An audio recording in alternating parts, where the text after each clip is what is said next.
Michigan Out of Doors Online is brought to you in part by Mr. Muskie Charters, offering full-service guided fishing trips for walleye, muskie, bass, and sturgeon on Lake St. Clair and the Detroit and St. Clair rivers. Booking information is online at mrmuskiecharters.com. Hey everyone, welcome to Michigan Out of Doors. We've got an exciting show for you this week. I'm here in Port Huron on a family vacation this week, meeting a lot of really cool people, but we've got an exciting show that's all about fishing this week. Gabe will take us out for some hot crappie action. Jordan's going to stop into Manistee to a kids fishing event that's happening there. And we'll head out on the big water in Manistee as well. Lots of exciting stuff on this week's show. You stay tuned. I'm Jenny Olson, and it's time for Michigan Out of Doors. From the first spring rains to the soft summer breeze, dancing on the pine forest floor, the autumn colors catch your eyes. Here come the crystal winter skies. It's Michigan, Michigan Out of Doors. Someday our children all will see this is their finest legacy, the wonder and the love of Michigan. As the wind comes whispering through the trees, the sweet smell of nature's in the air.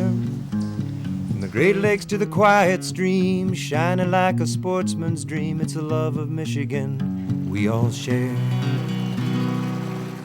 Michigan Out of Doors is presented by Country Smokehouse. Offering a variety of meat products, Country Smokehouse is located 3 miles south of I-69 and M53, just south of Imlay City. Country Smokehouse is a meat processor, a butcher, and a destination for sportsmen. By AnglerQuest Pontoons, a mid-Michigan company building boats for fishermen by fishermen. AnglerQuest Pontoons are designed for comfort and functionality. On the web at anglerquestpontoons.com. By KL Outdoor, a Muskegon manufacturer of sportsman's outdoor products for over 30 years, featuring the Terrain line of hard-sided hunting blinds designed for quick setup and removal with quiet operation. For more information and other products, kloutdoor.com. Michigan-based Vanguard has manufactured quality optics, hunting packs, and accessories for over 30 years. Discover all our most recent innovations at vanguardworld.us.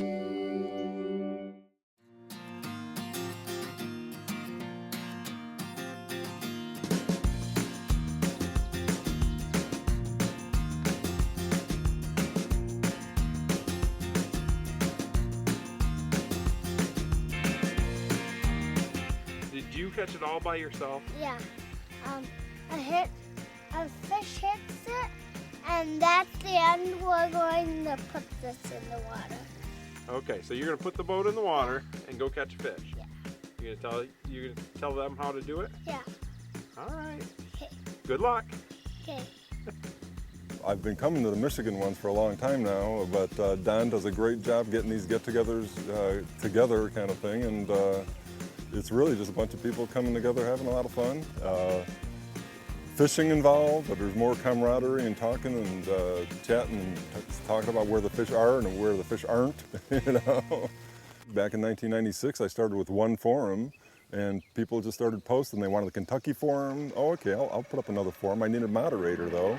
And just over time, it's been slow growth, and it's gotten big. It really has gotten big, you know. Most popular in the South. That's where crappie fishermen prevail. Up north, a little bit less so.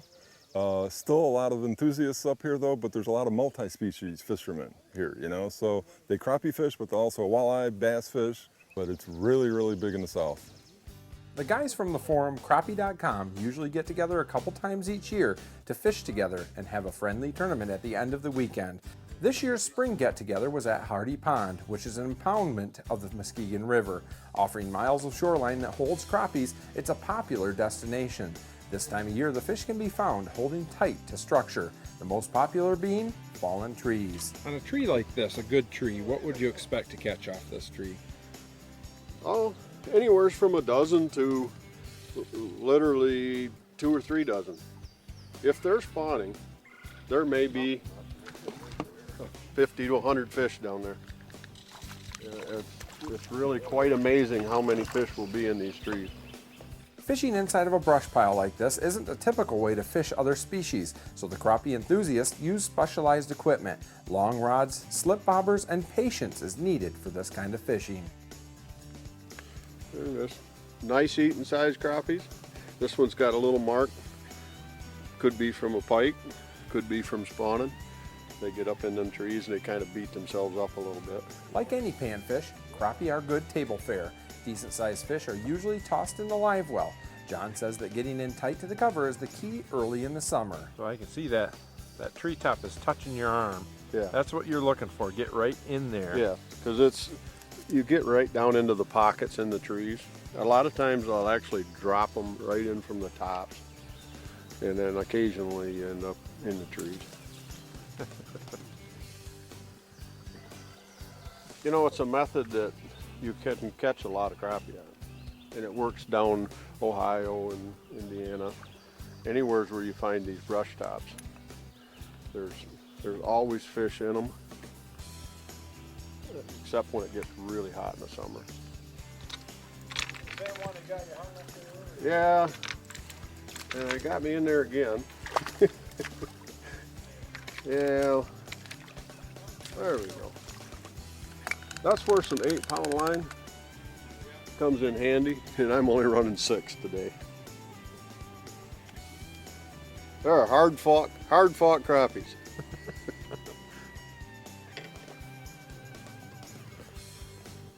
Oh, good, he's good. Nice, thanks, guy. I didn't want it to handle you anyway. Shiny Honey's the bait. Made in Arkansas. You want to keep this one, John? No, he's a little small. I like a 12-foot B&M rod, and I'm just using a standard open or a closed face spinning reel. Sometimes 6-pound, usually 8-pound line with a light true turn wire hook. The true turns work blood red. They work really good. Little slip bobber. If you're fishing really tight, you can use just a jig in a minnow. That'll keep the minnow from wiggling and getting tangled up quite as bad, but you don't get the same action, so you don't catch quite as many fish that way. I much prefer catching them with a standard slip bobber rig, just minnow, a split shot about 6 inches above it. A lot of fun. Just if you want to have a good day of fishing, go fish some crappie in the trees.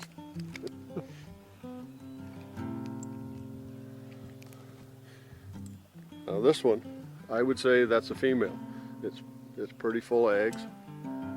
So if they're not spawning, they're very close to it. Nearby we found the DeShano family fishing a submerged tree and doing quite well. This is definitely a family-friendly get-together. Bruce was fishing with his son Nick, daughter-in-law Renee, and 4-year-old grandson Ari.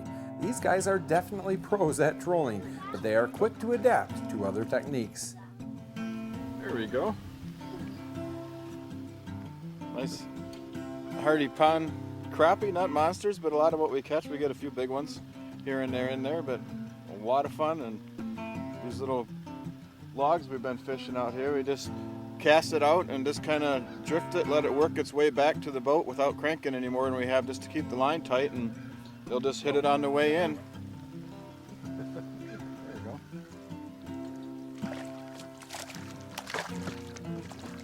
Oh, you got a fish too.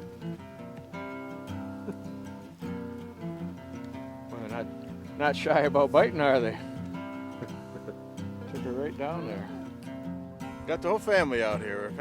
We've been doing a lot of tournaments this year and on the road quite a bit, so finally had time to come up to Crappie.com crappie camp and just have some fun for a week. We've been camping out, fishing a few crappie, getting out, probably bright and early, about 9 o'clock on the water, and fishing for a few hours, and got my dad and my son Ari and my wife Renee out with us, and we're just having fun, just trying to relax a little bit. It's been a great time for sure. All right. Give me the blue bucket. Oh, go get the blue bucket, huh? That's what it's all about here. Here, hold the bucket up. Okay. Put them in the bucket. All right, what's the blue bucket for? The fish. You put the fish in the blue bucket, then what? And then you dump in them, and then you put them in the well. Okay. Quality family time, that's what it's all about. This get-together was organized by this guy, Don Miller. Don is an avid fisherman who wanted to get crappie guys from all over Michigan together to hang out and fish. So far, it's been a success. Oh yeah, he's a nice one.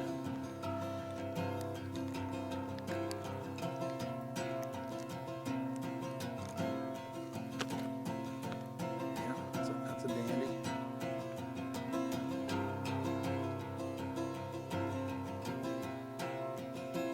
Oh, yep.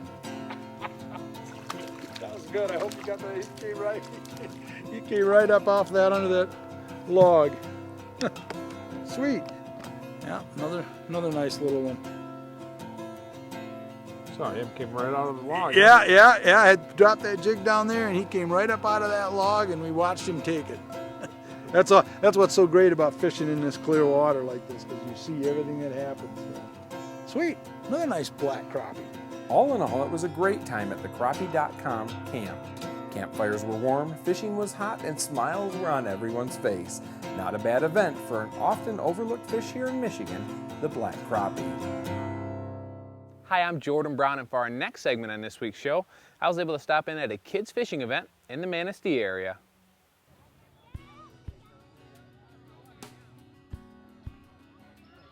Today we're having the Manistee County Sport Fishing Association's annual Kids Fish Day. And it's a day in June that we invite all the kids from Manistee County who are 6 through 12 years old to come and fish for free.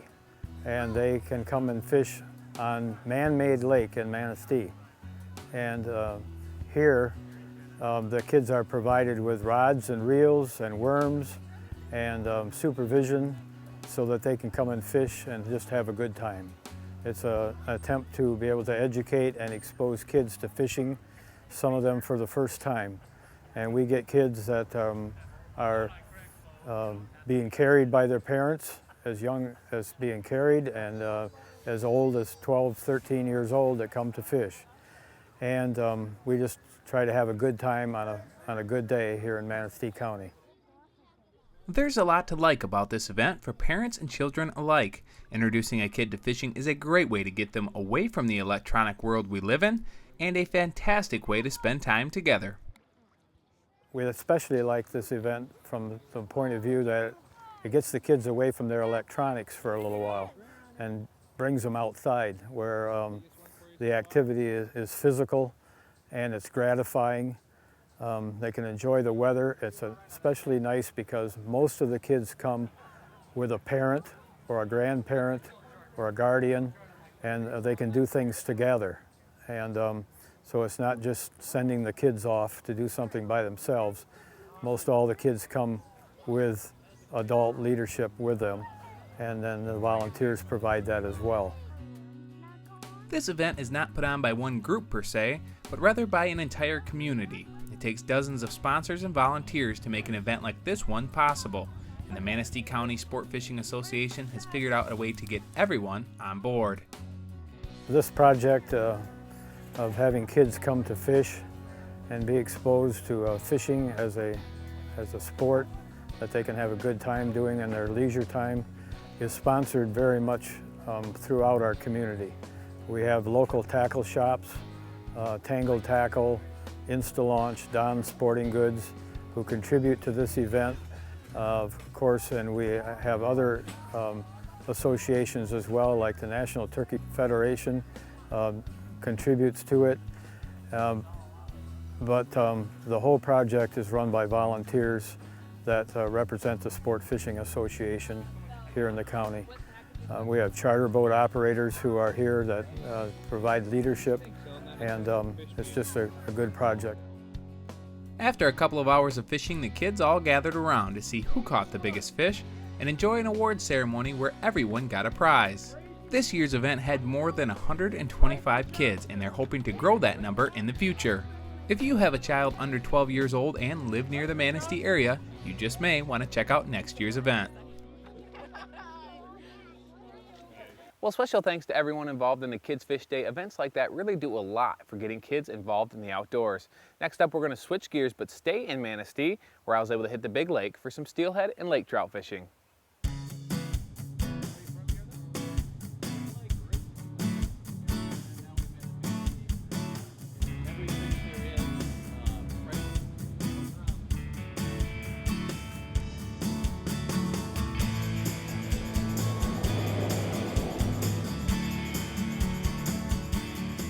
Well, we're going to go try to catch some steelhead today is going to be the plan. This middle afternoon is always kind of a tough time to head out and start fishing, but they've been getting some steelhead offshore. There's a break forming out there.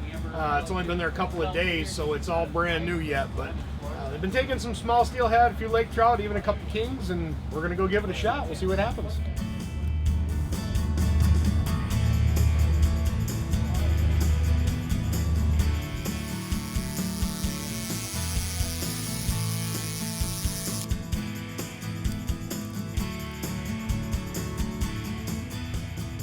The plan today was to head straight west out of Manistee until we could find a significant break in water temperature. This is often marked by what fishermen refer to as the scum line. Oftentimes this area can be your best bet when targeting steelhead early in the year. Scum line is basically warm and cold water mixing together, not mixing, but the separation of the two, and sometimes you can have a 2 or 3 degree change in temperature. Today we have as much as a 13 degree change in some spots, but what will happen is when you get those changes, it'll actually push bugs and weeds and everything into that small little area, and that's what we call a scum line. So these temperature differences will form these scum lines, and then the fish will come up and feed on the bugs, and primarily steelhead and some lake trout mixed in typically. But the other thing you'll see is you'll see birds, you'll see seagulls lined up along these lines because they're there for the same reason. They're either bait fish accumulated or the bugs that are accumulated attracts those seagulls also.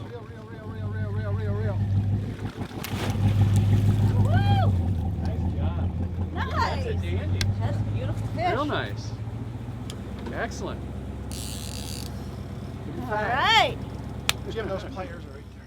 Well, we didn't even have all of our lines out when the first fish hit. A good sign in a fishery that has many Michigan anglers concerned. An apparent lack of bait fish in Lake Michigan has left people wondering what the fishery might be like in the future. And although numbers are down from the record-setting year we had in 2012, things are still looking pretty good on the west side. You know, we don't even know yet exactly what to expect. We've seen a lot of small fish, which is good. I mean, we want to see those next generation fish coming. We're not seeing a lot of bait up here. I know they are marking some bait in other areas, but I believe the DNR that you know, we're short on bait.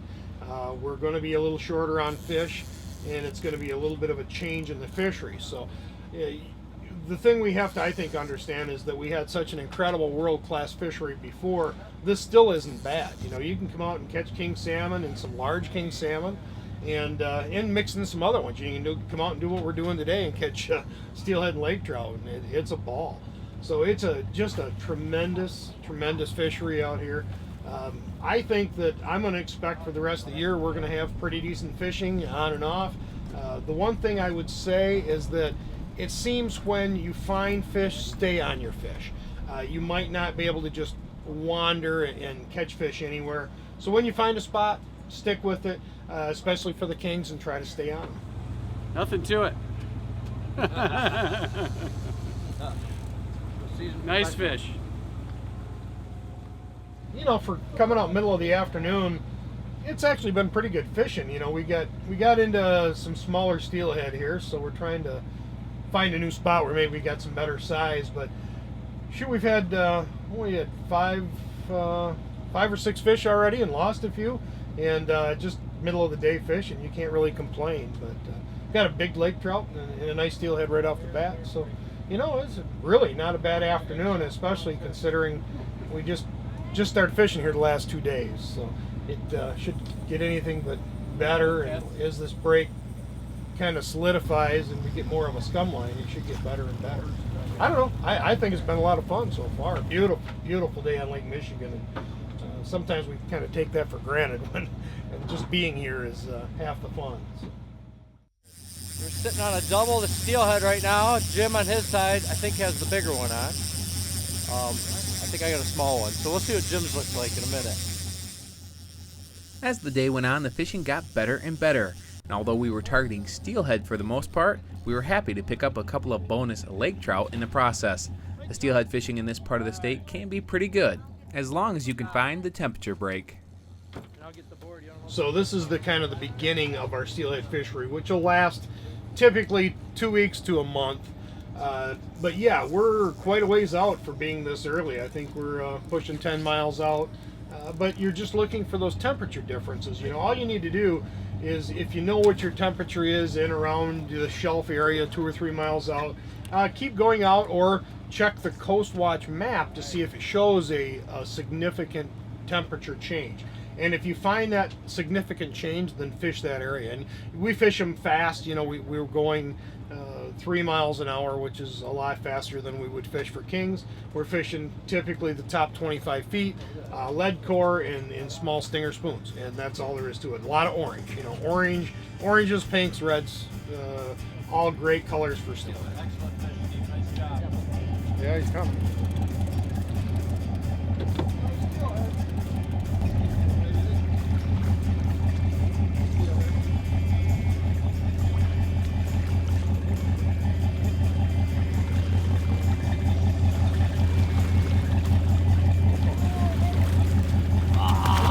At least that's not on TV. Nice net job.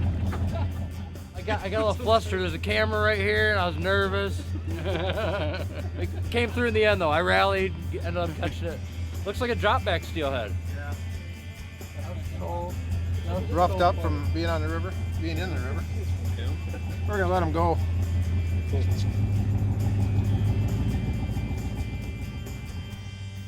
Anytime you can hit the water with friends, family, or kids, it's time well spent, even if they do blotch the occasional net job. Special thanks to Captain Craig for taking me out. It was a beautiful night on the big water here in Michigan's Out of Doors.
Thanks for joining us this week for Michigan Out of Doors. Make sure you check us out online next time you get a chance. You can do it a couple of different ways on our website at michiganoutofdoorstv.com or on our Facebook page at Michigan Out of Doors TV. We're on Facebook every few days letting you know where we are and what kind of fun things are happening next. Speaking of a fun event, we have something coming up in the Grand Rapids area, a Cast and Blast event. Jimmy will be there with the cameras rolling. That's happening on July 19th. For more information, you can check out the website at the bottom of your screen. Great event that's sponsored by both Trout Unlimited and the Ruffed Grouse Society, so make sure you check that out if you're in the area that weekend. In the meantime, if we don't see you on the water or in the woods, we'll see you right back here on your PBS station for Michigan Out of Doors. Michigan Out of Doors is presented by Greenstone Farm Credit Services, making recreational land ownership possible across Michigan and northeast Wisconsin. Begin your land financing journey at one of Greenstone's 37 locations or visit greenstonefcs.com. By Metalloid Firearms and Sports, developers of environmentally friendly firearm maintenance products for cleaning and protecting your firearms metal, as well as wood and leather components. On the web at metalloidfirearmsproducts.com. By the Michigan chapters of Safari Club International. For over 40 years, SCI has been protecting hunters' rights and promoting wildlife conservation here in Michigan and around the world. SCI chapter locations can be found on the web at firstformichigan.org. By the Michigan Petroleum Association and the National Oil Heat Research Alliance, advocating the advantages of oil heat for home and environment through products like BioHeat Oil, which blends biodegradable materials into a renewable fuel source. Learn more at oilheatamerica.com. Closed captioning provided by Marvo Mineral, makers of Lucky Buck, deer management products including minerals to supplement deer diets year-round to improve health and antler growth. When I wander far away, a dream stays with me night and day. It's the road that leads to my home state. I am a Michigan man. Changing seasons paint the scene like rainbow trout in a hidden stream. The white-tailed deer in the tall pine trees. I am a Michigan man.